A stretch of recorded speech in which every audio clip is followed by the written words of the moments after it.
오늘 우리 사랑하는 성도님들과 함께 광야에 갇혔을 때 하나님을 바라보라라는 제목으로 하나님의 말씀을 함께 나누도록 하겠습니다.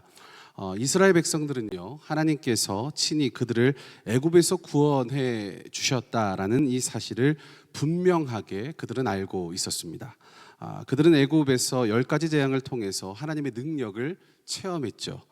그리고 또 어린 양의 피를 문설주에 발라서 죽음의 재앙이 자신들을 넘어가는 것을 또 그 가운데 보호를 받는 것을 그들이 경험을 했습니다.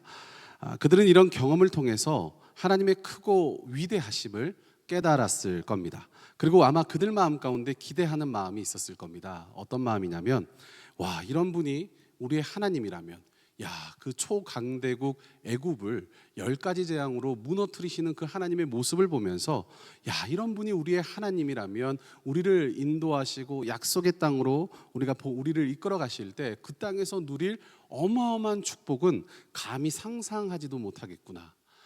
그분이 우리를 인도하실 때 정말 그거는 엄청난 축복이겠구나라는 그런 설레는 마음으로 그들이 기대를 했을 겁니다. 그런데 출애굽의 여정은 그들이 이제까지 경험했던 것과는 완전히 다르게 흘러갑니다. 하나님은 이스라엘 백성들을 곧장 약속의 땅으로 인도하지 않으시죠. 대신 광야로 완전히 이렇게 돌아가는, 그리고 홍해 앞에 서게 하시는 겁니다. 우리는 여기서 중요한 영적인 메시지를 기억해야 합니다. 그것은 뭐냐면, 하나님의 길이 우리의 기대와는 다를 수 있다라는 겁니다. 이스라엘 백성들은 왜 우리를 이런 길로 인도하실까? 왜 우리를 이렇게 인도하실까? 이해할 수가 없었습니다.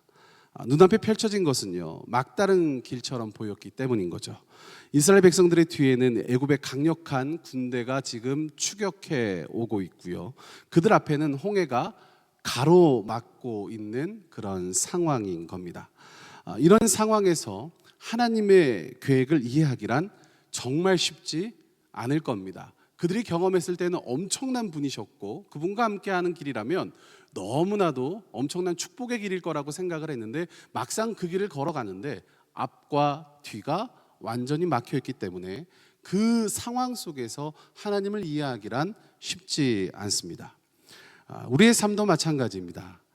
우리는 하나님께서 우리를 인도하실 때 어떠한 기대감을 갖고 있습니까? 하나님이 저와 여러분을 인도하신다라고 얘기할 때, 또 우리 사랑하는 자녀들을 인도한다 했을 때, 아니면 우리의 일터와 우리의 가정을 하나님이 인도한다라고 했을 때 우리의 마음 가운데는 어떠한 기대감을 가지고 있습니까? 그 길은 평탄하고 쉬울 것을 기대하지 않으십니까? 그러나 하나님이 제시한 그 길은 우리가 예상하지 못한 방향으로 향할 때가 참 많다라는 거죠. 그래서 성경은 우리에게 이렇게 이야기를 합니다. 우리 잠언 16장 9절 말씀을 같이 한번 읽어봅니다. 시작. 사람이 마음으로 자기의 길을 계획할지라도 그의 걸음을 인도하시는 이는 여호와시니라. 아멘. 하나님은요, 우리가 보기에 돌아가는 것처럼 우리를 인도하실 때가 참 많다라는 거예요. 설 명절 기간에 고속도로를 많이 운전하셨을 텐데, 내비게이션을 우리가 사용할 때를 한번 생각해 보면, 내비게이션이 가장 빠른 길이 아닌 우회도로로 우리를 인도할 때가 있지 않습니까? 때로는 고속도로를 벗어나서 좁은 길로 돌아갈 때가 있습니다. 그때 왜 이렇게 먼 길로 돌게 하지라고 생각할 수도 있지만, 나중에 보니까 도로가 막혀 있거나 사고 때문에 우회한 것을 우리가 나중에 알 수가 있죠. 하나님의 인도하심도 이와 같은 겁니다. 우리 눈에는 돌아가는 것처럼 보이지만 그 길이 가장 안전하고 필요한 길인 것입니다. 그렇게 하나님께서 우리를 예상치 못한 길로 인도하실 때 그 길이 이해되지 않더라도 믿음으로 따라가는 저와 여러분이 되기를 축원합니다. 하나님께서 항상 우리를 선한 길로 인도해 주시는 줄로 믿습니다. 이스라엘 백성들이요, 홍해 앞에 섰을 때 그들이 더 이상 갈 곳이 없는 상황에 놓이게 됩니다. 뒤에는 바로의 군대가 추격해 오고, 앞에는 그 깊고 넓은 바다에 가로막혀 있는 거죠. 백성들이 그 앞에서 두려워하기 시작합니다. 그러면서 모세에게 이렇게 말을 하는 거예요. 우리 출애굽기 14장 10절에서 12절 말씀을 같이 한번 읽어봅니다. 시작. 바로가 가까이 올 때에 이스라엘 자손이 눈을 들어 본즉 애국 사람들이 자기들 뒤에 이른지라. 이스라엘 자손이 심히 두려워하여 여호와께 부르짖고 그들이 또 모세에게 이르되 애굽에 매장지가 없어서 당신이 우리를 이끌어내어 이 광야에서 죽게 하였느냐. 어찌하여 당신이 우리를 애굽에서 이끌어내어 우리에게 이같이 하느냐.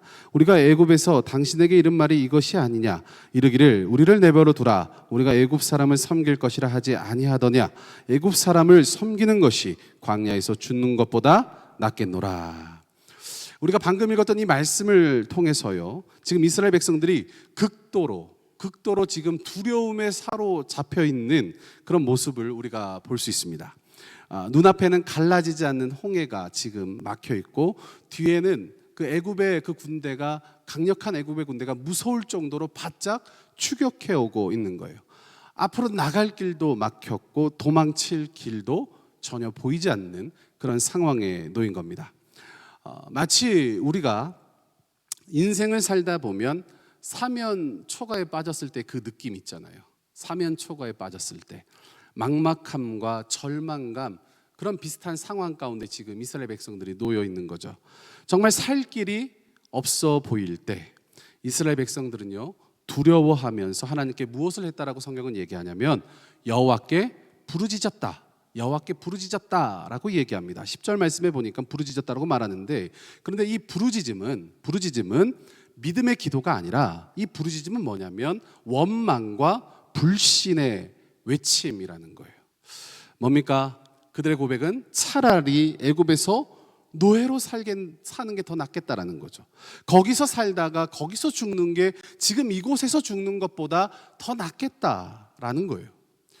우리도 비슷한 상황에 처하면 이런 말을 내뱉진 않습니까? 어떻게 내뱉냐면, 야, 괜히 이렇게 열심히 신앙생활 했다.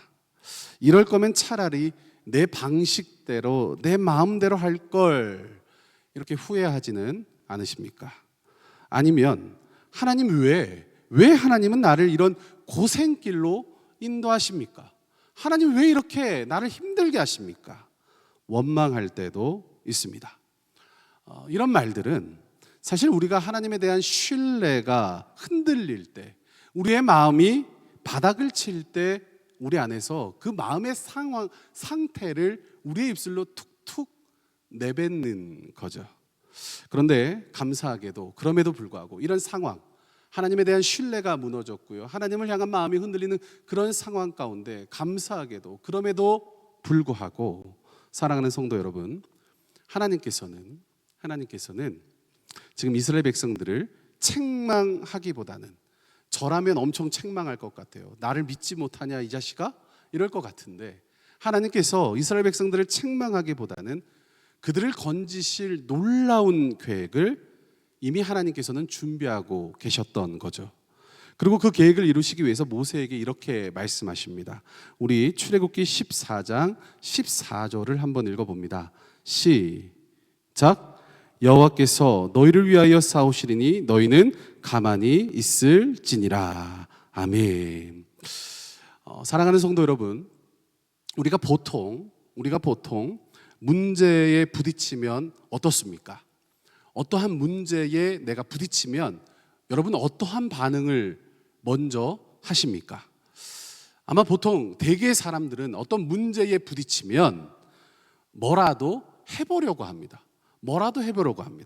어떻게든 그 상황을, 그 환경을 벗어나려고 발버둥을 막 치는 거죠. 그러나 이스라엘 백성들처럼 지금 앞에 홍해가 가로막고 있고 뒤에는 애굽 군대가 막 쫓아오고 있는 그런 상황이에요. 정말 이때는 어떤 겁니까?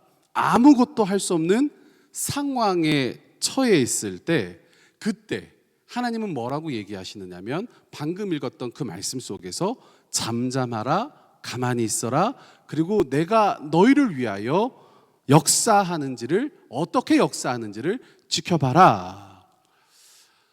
우리가 인생을 살다 보면 이런 막다른 길에 부딪힐 때가 있습니다. 막다른 길에. 한두 가지 문제가 아닙니다. 어떨 때 보니까 문제가 나의 사방을 둘러싸고 있는 그런 일을 당할 때가 있습니다. 대표적인 게 뭐가 있을까요? 우리에게 자주 찾아오는 건 건강이 있고, 자녀의 문제가 있고, 재정의 문제가 있고, 아니면 부부 사이의 문제가 있고, 아니면 영적인 어떤 정서적인 그런 문제가 있을 겁니다. 그럼 정말 해결의 실마리가 보이지 않는 그런 상황, 정말 해결이 보이지 않을 정도로 미칠 것 같은 그런 상황이 우리의 인생 가운데 찾아올 때가 있습니다. 어쩌면 그런 상황 가운데 우리가 인생을 어느 정도 살아봤기 때문에 삶에 대해서 어느 정도 경험치가 쌓여 있기 때문에 웬만한 문제는 얼마든지 나 스스로 해결할 수 있다라고 생각하면서 스스로 그 상황 가운데 내 힘으로, 내 능력으로 어떻게든 해결하려고 하는 그런 시도를 할 수 있습니다. 내가 그동안 경험했던 일이 있지, 내가 이때까지 살아오면서 경험했던 것, 이런 상황들, 그러니까 이까지들 일도 내가 얼마든지 어떻게든 이 길을, 이 상황을 타개할 수 있어, 이렇게 생각하면서 스스로 해결할 수 있다라고 우리가 가끔은 착각을 합니다. 그러나 어떤 문제는 정말 길이 보이지 않는 것도 있습니다. 홍해 앞에 선 이스라엘 백성들처럼 큰 벽에 막 부딪혀서요, 좌절할 때가 분명히 있다라는 것이죠. 그렇지만 그럴 때일수록 하나님께서 우리에게 뭐라고 말씀하시느냐면, 오늘 말씀처럼 너희는 잠잠하라, 내가 너희를 위해 싸우리라 라고 주님은 우리에게 말씀해 주신다라는 거예요. 이럴 때일수록 하나님께서 잠잠해라, 내가 싸운다 라고 말씀하시는데, 그렇다면 성도 여러분, 이 잠잠하라는 것이 무슨 뜻일까요? 잠잠하라는 것, 정말 사면초가인 그 상황에서 하나님께서 잠잠하라는 그 의미가 무엇일까요? 아무것도 하지 말고 손을 놓고 있으라는 것입니까? 아닌 거죠. 잠잠하라는 것은 첫째가 먼저 내 마음의 소란을 멈추라는 겁니다. 내 마음의 소란을, 내면에서 올라오는 불안, 원망, 불평, 그런 감정들을 멈추라는 거예요. 그리고 두 번째는 뭡니까? 내 힘으로 뭔가를 해결하고 싶은 그 유혹들이 있죠. 발버둥 치고 싶은 그 유혹들을 잠시 멈추라는 거예요. 그리고 세 번째, 더 나아가서 그 멈춘 순간에 뭐 하라는 겁니까? 하나님 앞에 겸손히 엎드려 주님의 인도하심과 방법을 기다리다라고 말씀하시는 거예요. 그렇다면 우리가 진짜 이런 상황 가운데 이렇게 세 가지 잠잠할 수 있는 근거가 무엇인지 아십니까? 찰스 스윈돌 목사님이 이런 말씀을 하셨어요. 같이 한번 읽어봅니다. 시작. 우리가 통제 불가능한 상황일 때도 하나님은 여전히 모든 것을 통치하신다. 우리 한 번 더 읽어볼게요. 시작. 우리가 통제 불가능한 상황일 때도 하나님은 여전히 모든 것을 통치하신다. 어차피 내가 감당할 수 없는 문제입니다. 내가 해결할 수 없는 문제이기 때문에 뭡니까? 하나님의 주권과 능력을 신뢰하는 저와 여러분이 되기를 축복합니다. 그리고 무릎 꿇고 기도하며 하나님의 일하심을 바라보기를 원합니다. 아멘이십니까?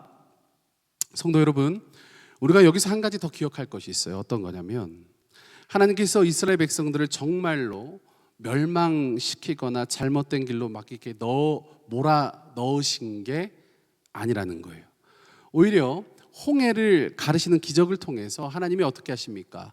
이스라엘 백성들이 하나님의 능력을 확실히 체험하는 기회가 됩니다.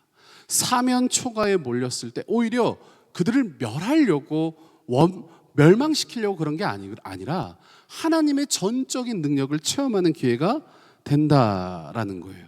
실제로 오늘 본문 이후에 보면 하나님께서 이스라엘 백성들에게 홍해를 가르는 엄청난 능력을 보여주십니다. 그리고 애국 군대를 모두 어떻게 하십니까? 수장시켜 버리시는 거예요. 살아계신 하나님의 그 능력을 자신들의 백성들에게 보여주시는 겁니다. 이 홍해의 기적이라고 부르는 이 사건을 통해서 이스라엘 백성들은요, 우리가 지금 따라가고 있는, 우리를 인도하고 계신 그 하나님이 어떠한 분인지, 구원의 하나님이 누구신지, 그분이 얼마나 전능하신 하나님인지를 깨닫게 되는 거예요. 그래서 성경은 이 사건이 일어나기 전에 주님이 뭐라고 얘기하시느냐면 출애굽기 14장 4절 말씀인데 같이 한번 읽어봅니다. 시작. 내가 바로의 마음을 완악하게 한즉 바로가 그들의 뒤를 따르리니 내가 그와 그의 온 군대로 말미암아 영광을 얻어 애굽 사람들이 나를 여호와인 줄 알게 하리라 하심에 우리가 그대로 행하니라. 아멘. 이 말씀 속에서 우리가 눈여겨봐야 할 것은 주님이 뭡니까? 영광을 얻어 애굽 사람들이 나를 여호와인 줄 알게 하리라. 영광을 얻어 여호와인 줄을 알게 하리라. 이 사건이 하나님의 영광이 됨과 동시에 이스라엘 백성들에게는 뭐가 되는 겁니까? 하나님을 아는 것이 바로 그들의 믿음의 도약이 된다라는 겁니다. 지금 이 시대를 살아가는 저와 여러분도 마찬가지입니다. 우리가 만나는 문제들이 참 많죠. 때로는 내 힘으로 도저히 해결 불가능해 보이는 때가 있습니다. 차라리 예수 믿기 전에 예전 방식대로 살아가야 하나?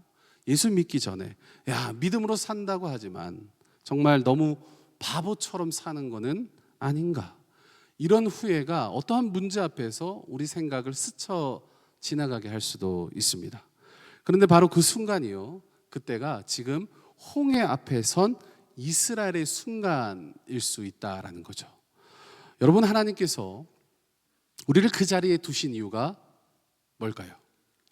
하나님께서 그 상황, 그 사람, 그 환경에 저와 여러분을 두신 이유가 무엇일까? 우리를 망하게 하려고 하신 것이 아니라, 절망케 하려고 하신 것이 아니라 기억하시길 바랍니다. 하나님은 그 문제를 통해서 주님은 영광 얻기를 원하시고 우리의 믿음이, 저와 여러분의 믿음이 한 단계 성숙해지기를, 그러기 위해서 주님이 우리를 이끌고 계심을 믿으시길 바랍니다. 그렇다면 사랑하는 성도 여러분, 우리가 해야 할 것이 뭐가 있을까요? 우리가 해야 할 것, 첫째가 뭐냐면 문제를 만났을 때 하나님의 말씀에 귀를 기울이셔야 합니다. 하나님께서 처음부터 바닷가에 장막을 치라고 말씀하셨어요. 처음부터 이스라엘 백성들에게 처음부터 바닷가에 장막을 치라고 하셨을 때 이스라엘 백성들이 뭐 했냐면 순종했습니다. 비록 이해가 되지 않아도, 다 이해할 수 없어도 우선 하나님의 말씀대로 그들이 움직였다라는 겁니다. 둘째는 뭐냐면 문제 앞에서 하나님의 말씀을 우리 마음에 새겨야 한다라는 거예요. 하나님의 말씀을.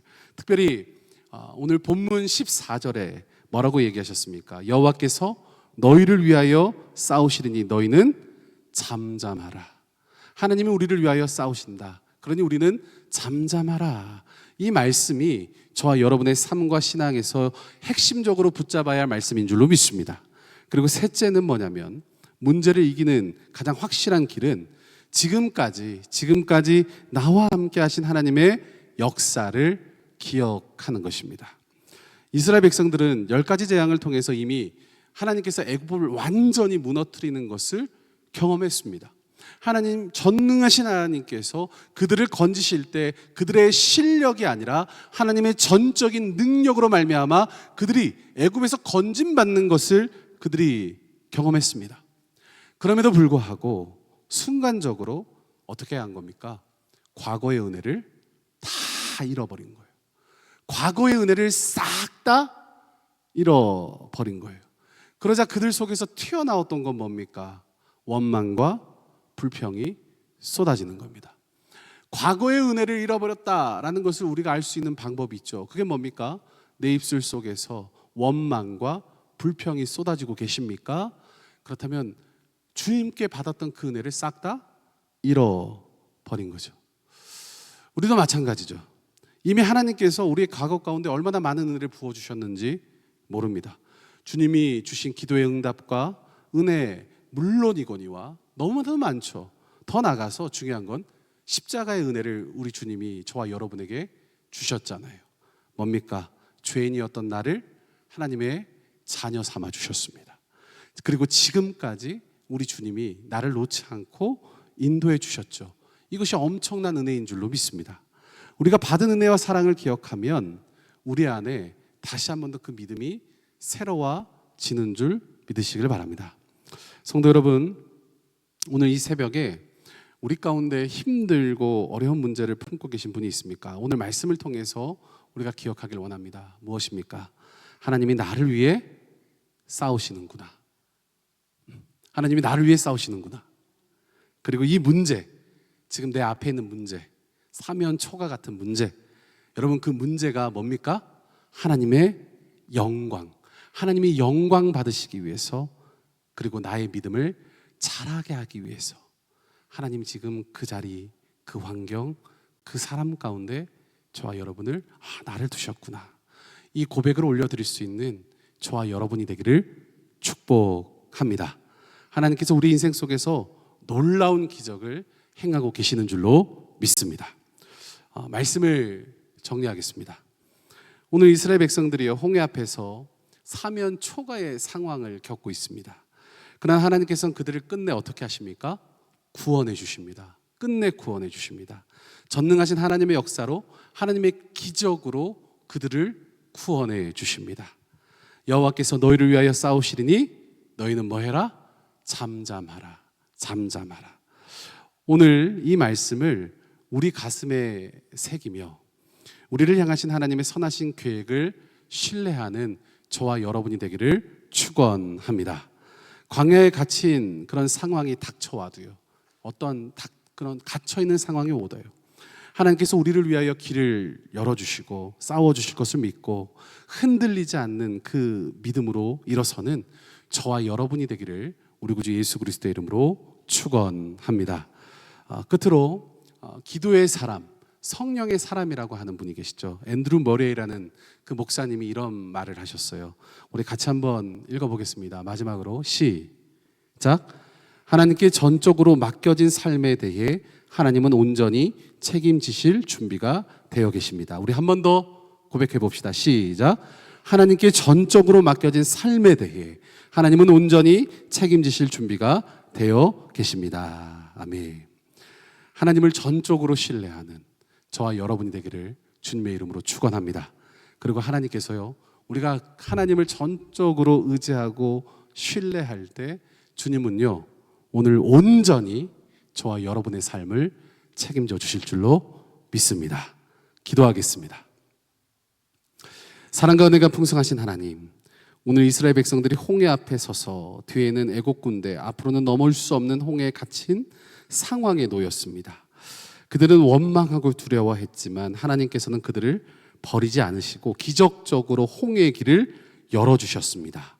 우리의 인생이 때로는 앞뒤가 막히고 사방이 가로막힌 듯한 상황을 맞이할 때가 있습니다. 그때 여호와께서 너희를 위해 싸우시리니 너희는 잠잠하라 말씀하시는 약속의 말씀을 기억하게 하여 주시옵소서. 내 안에 불필요한 염려와 걱정을 내려놓고 잠잠히 하나님을 신뢰하며 나아갈 때 주님께서 일하시고 문제들이 해결되는, 결국 하나님이 영광을 받으시는 놀라운 역사가 일어날 줄로 믿습니다. 인생의 홍해 앞에서 좌절하지 않게 하시고 믿음으로 서 있을 수 있도록 우리에게 강한 믿음을 허락해 주시옵소서. 오늘도 주님과 함께 주님이 주신 길을 신뢰하며 걸어가는 주의 자녀가 되게 하여 주시옵소서. 예수님의 이름으로 기도합니다. 아멘.